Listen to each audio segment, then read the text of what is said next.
Good morning students. Class 12th chapter कर रहे हैं बेटा हम समकालीन दक्षिण एशिया, और ये हमारी बुक 1 का चैप्टर नंबर 5 है। इसके बेटा एनसीईआरटी के लॉन्ग क्वेश्चन हमारे हो चुके हैं।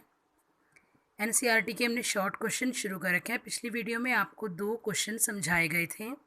आज हम इसका लास्ट क्वेश्चन ले रहे हैं एनसीईआरटी का शॉर्ट। इसके बाद बेटा आपका ये चैप्टर कंप्लीट हो जाएगा। क्या है क्वेश्चन हमारा? ऐसे 2 मसलों के नाम बताएं जिन पर भारत बांग्लादेश के बीच आपसी सहयोग है, और इसी तरह 2 ऐसे मसलों के नाम भी बताने हैं जिन पर असहमति है।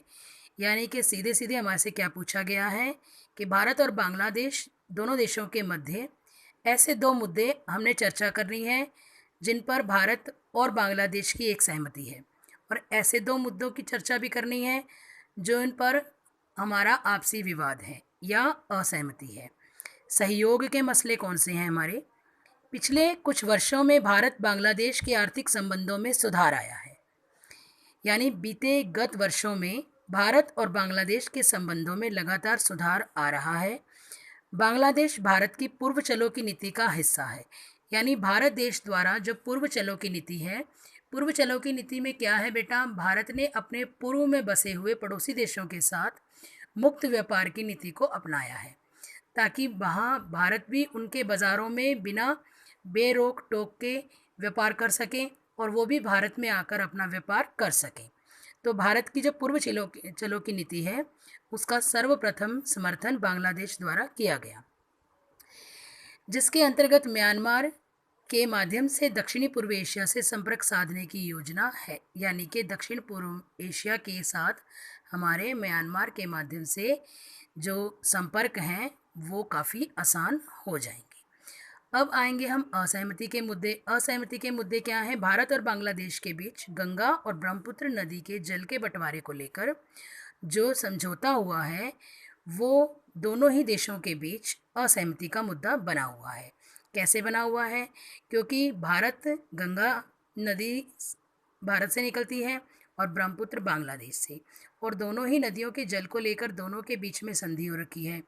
भारत द्वारा ब्रह्मपुत्र नदी के जल बंटवारे की जो संधि है उसको लेकर वो कहते हैं पक्षपात का प्रयोग किया गया है।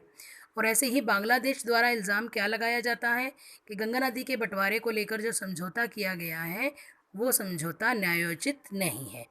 बांग्लादेश अपने यहाँ आई बाढ़ के लिए भी भारत को जिम्मेदार मानता है। यानी बांग्लादेश के इलाकों में जो बाढ़ आती है उसके लिए भारत सरकार ने जो बांध परियोजनाएं बना रखी हैं उसे वो उसका जिम्मेदार मानता है।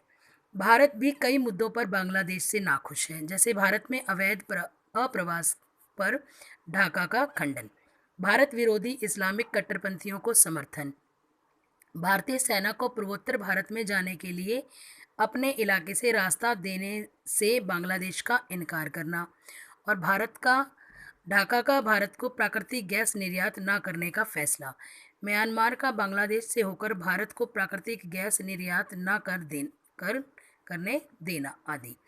अब इसमें क्या बताया है? इसमें एक ही पॉइंट में आपको कई मुद्दे बता दिए गए हैं असहमति के। पहला क्या मुद्दा है कि भारत में जो अवैध रूप से अप्रवासी लोगों का आना है, बांग्लादेश की तरफ से लोगों का गैरकानूनी तरीके से घुसपैठ करना जारी है, जिस पर बांग्लादेश ने चुप्पी साध रखी है। भारत विरोधी जो इस्लामिक कट्टरपंथी आतंकवादी संगठन है उनको बांग्लादेश सरकार का समर्थन मिलना। तीसरा क्या है? भारतीय सेना को पूर्वोत्तर भारत में जाने के लिए जो एक रास्ता बनाने की जो एक पहल थी उसको बांग्लादेश द्वारा इनकार करना भी भारत के लिए क्या है? असहमति का मुद्दा है।